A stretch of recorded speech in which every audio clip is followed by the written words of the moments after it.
Born to Rule, Episodes 16 to 20. The Diamond Room, the Hidden Heir, and a Mysterious Anniversary Surprise. Elaine could hardly believe her eyes. The $1.3 million she had invested had suddenly become $2 million. Not only had she recovered everything she thought she had lost, but she had also made a $700,000 profit. Overwhelmed with joy, Elaine asked Harley whether the entire amount truly belonged to her. When he assured her that it did, she was ecstatic.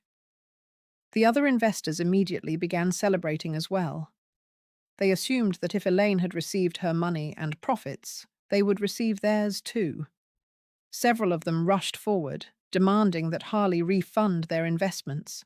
Orville hated returning money he had already pocketed, but after realizing that Elaine was Charlie's mother-in-law, he was not willing to take any chances. He announced that everyone would receive their money back, with all promised profits, claiming that he was doing it out of respect for Charlie. Charlie immediately stopped him. He made it clear that the other investors had nothing to do with him.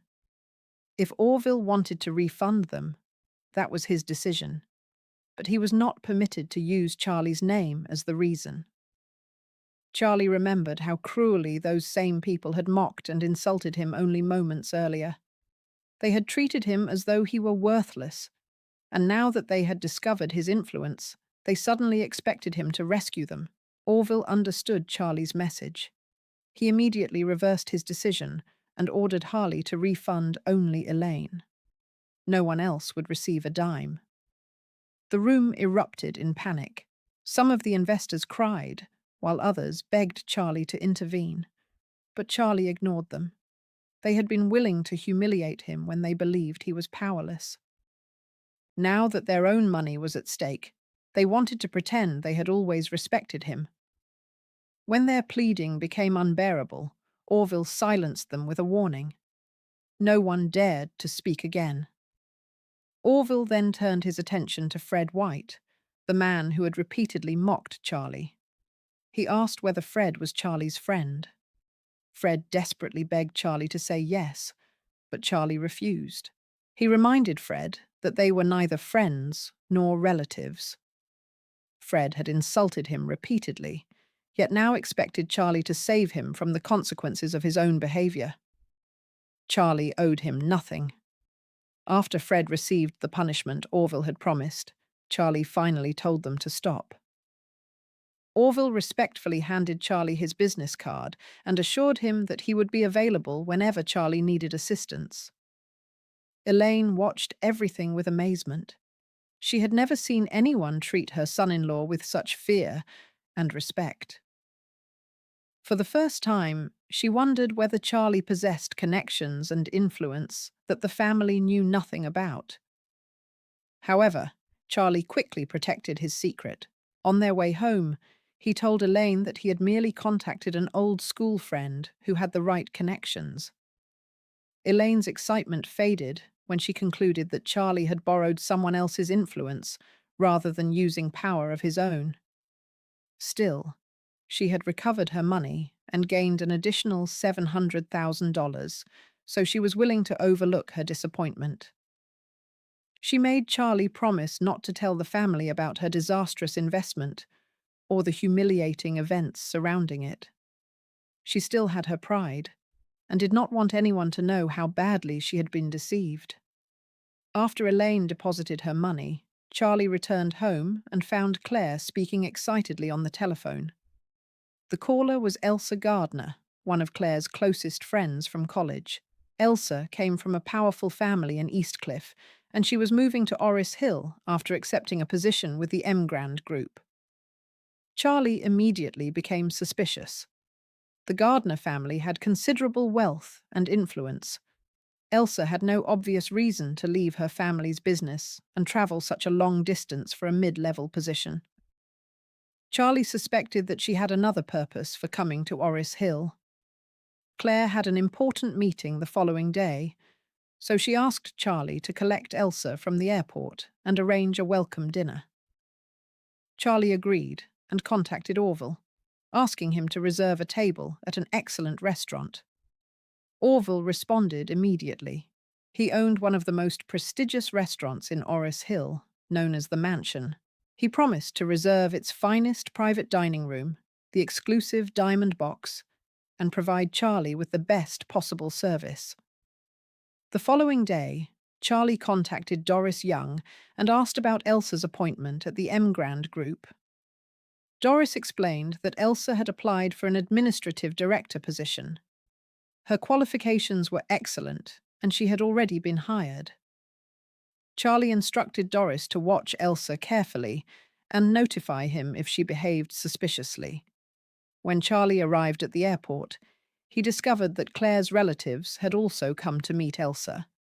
Harold, Wendy, and Gerald were there with their own plans. Harold's grandmother wanted him to impress Elsa and possibly win her affection. A marriage between Harold and Elsa would connect the Wilson family to the powerful Gardner family, dramatically improving the Wilsons' status and fortune. When Elsa appeared, her beauty immediately attracted attention. Harold rushed forward and announced that he had arranged an extravagant welcome dinner. However, Elsa politely declined because she had already made plans with Claire and Charlie. Harold was furious that Charlie had interfered with his opportunity. Hoping to impress Elsa, he announced that he had reserved the gold box at the mansion, a room with a minimum spending requirement of $300,000. Charlie was surprised by the coincidence and calmly revealed that he had also reserved a room at the mansion. Harold burst into laughter. He insisted that a live-in son-in-law like Charlie could never afford to enter such an exclusive restaurant. When Charlie checked Orville's message and said that the diamond box had been reserved for him, everyone mocked him even more. The diamond box was supposedly available only to the most powerful people in Orris Hill. Harold believed that no more than a handful of individuals in the entire city could secure it. Even Elsa became disappointed in Charlie. She assumed he was lying to protect his pride. She knew that he held no visible position in the Wilson family and could not imagine how he could have reserved the mansion's most exclusive room. To prevent the argument from becoming worse, Elsa suggested that everyone dine together. When the group arrived at the mansion, one of Orville's men immediately recognized Charlie. The man was prepared to bow respectfully, but Charlie quietly signaled that he did not want his identity exposed. The employee led the entire group directly to the diamond box. Harold mistakenly believed that this extraordinary treatment was meant for him. When Gerald praised him for having such powerful connections, Harold happily accepted the credit, pretending that he and Orville had a secret relationship. At the entrance to the room, the employee handed Charlie a document and asked him to sign for the reservation. Harold immediately snatched the pen from Charlie's hand and signed his own name. He insisted that he was the person who had booked the room. Charlie allowed him to do it. Since Elsa was Claire's best friend, Charlie did not want to create an ugly confrontation in front of her. Inside the diamond box, the staff served extraordinary food and rare, expensive drinks. Even Elsa, who was accustomed to luxury, was impressed. Harold initially bragged that he had spent $300,000 on the meal. However, as more dishes arrived, it became obvious that the food and drinks were worth far more than his budget. Harold began to wonder whether someone had accidentally given him special treatment. The answer arrived when Blake, Orville's feared right-hand man, stormed into the room with several men. Orville had personally instructed Blake to prepare the diamond box for an extremely important guest named Mr. Charlie. When Blake discovered Harold's name on the reservation form, he concluded that Harold had stolen the private room meant for Charlie. Blake demanded to know who had given Harold permission to enter the diamond box. Harold attempted to defend himself by explaining that he had reserved the gold box and paid a large deposit. Blake then revealed the truth. Harold and his companions were not in the gold box. They had taken over the diamond box, a room reserved for the mansion's most distinguished guest. Everyone was horrified. Elsa finally realized that Harold's claims of influence were nothing more than empty boasting. When Wendy urged him to contact Orville, Harold panicked and admitted that he did not know Orville at all. Harold, Gerald, and Wendy were severely punished for their arrogance and for refusing to leave the private room. Elsa became terrified and hid behind Charlie. Charlie calmly reassured her. "Don't be afraid. I'm here. No one will touch you." Although Elsa still believed Charlie was only a powerless son-in-law, his confidence made her feel safer. But when Blake ordered his men to attack Charlie and Elsa as well, Charlie's expression turned cold. He immediately defended Elsa and warned Blake that he was dealing with someone he could not afford to offend. Charlie then called Orville and ordered him to come to the diamond box immediately. Blake laughed at Charlie's apparent boldness and commanded his men to attack. But before they could touch him, Orville's furious voice thundered from outside the room. Orville rushed inside, trembling with fear, and attacked Blake for failing to recognize Mr. Charlie. The entire room fell silent. Blake and his men immediately dropped to their knees and begged Charlie for forgiveness. Orville apologized repeatedly, taking responsibility for his men's behavior and promising that nothing like it would ever happen again. Elsa could barely process what she was witnessing. Charlie had not lied. The diamond box truly had been reserved for him. Even more shocking, Orville Hudson, the man feared throughout Orris Hill, was terrified of offending Charlie. Charlie then clarified that Elsa was his wife's friend, but Harold, Gerald, and Wendy were not his friends. With that one statement, he ensured Elsa's safety while refusing to protect the people who had spent the entire day humiliating him. Charlie asked Orville to arrange medical treatment for the others and then left with Elsa. Outside the mansion, Elsa questioned him about his relationship with Orville. Charlie interrupted her and asked her to keep everything secret from Claire. He claimed that Claire would be upset if she learned he was associated with someone like Orville. Elsa agreed, but her understanding of Charlie had completely changed. The man she had dismissed as a useless live-in son-in-law had remained calm in the presence of dangerous men, protected her without hesitation, and commanded Orville's absolute respect. Charlie had become a mystery she could not explain, but Elsa was hiding a secret of her own. She had not come to Orris Hill merely to work for the Emgrand Group. Her father had learned that the powerful Wade family had found its missing heir and purchased the Emgrand Group for him. The mysterious heir was believed to be living in Orris Hill and serving as the company's hidden chairman.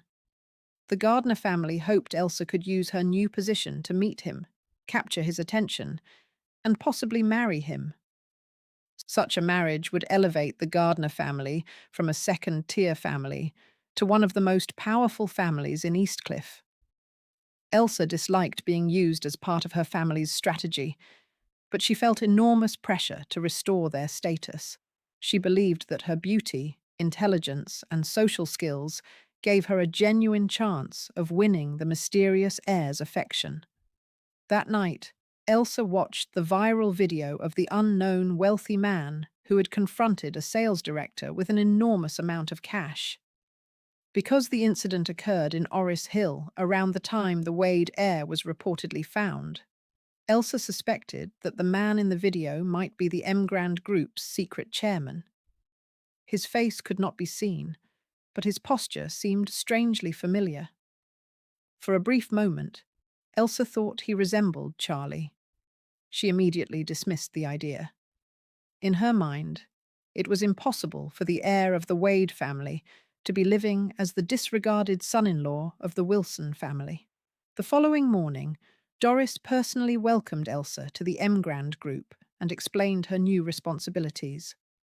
Elsa quickly asked whether she would have an opportunity to meet the chairman. Her question immediately raised Doris's suspicions.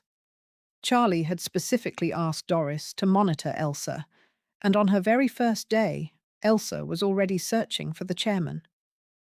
Doris gave her a careful answer, explaining that the chairman rarely appeared at the office and would meet Elsa only if he chose to do so.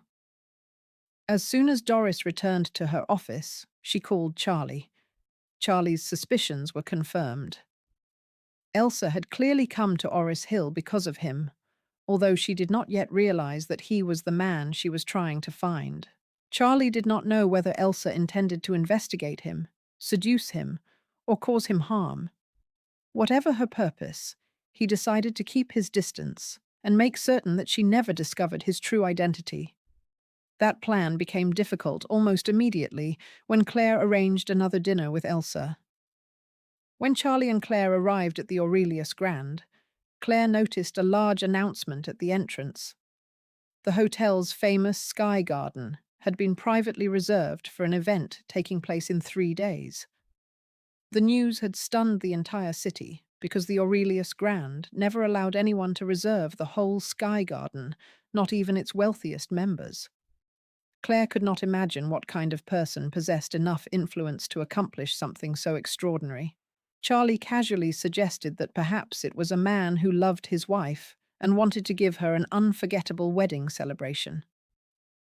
Claire sighed and said the unknown woman must be incredibly fortunate. She had no idea that the private celebration was for her.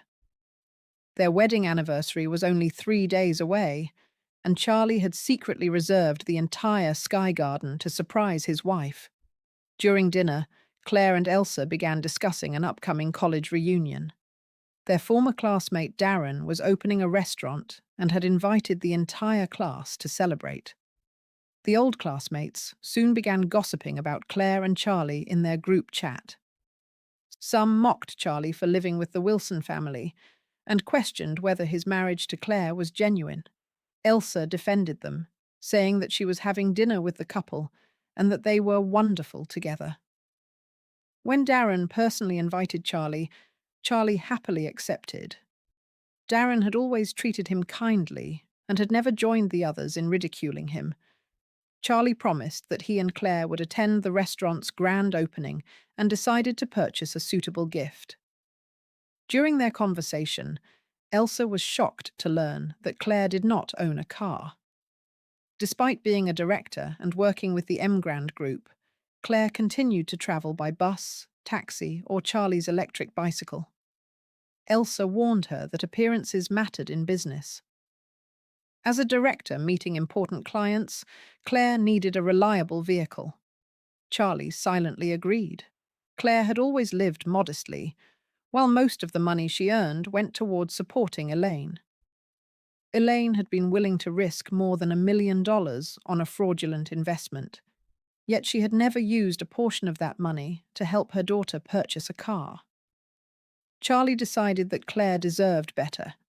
He resolved to visit a dealership the following morning and buy his wife a car. Meanwhile, news of the private Sky Garden reservation spread throughout Orris Hill. Radio hosts, wealthy families, and ordinary citizens all tried to identify the mysterious person with enough money and influence to close the ballroom to the public. Some believed the unknown man was the wealthy figure from the viral video. Others suspected that he was a foreign billionaire. But the most popular rumor was that a mysterious husband had reserved the Sky Garden to give his wife an extraordinary wedding celebration. For once, the rumors were very close to the truth.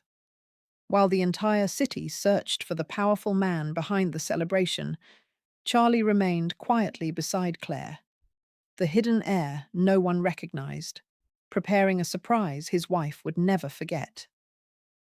Please remember to like, subscribe, and turn on the notification bell.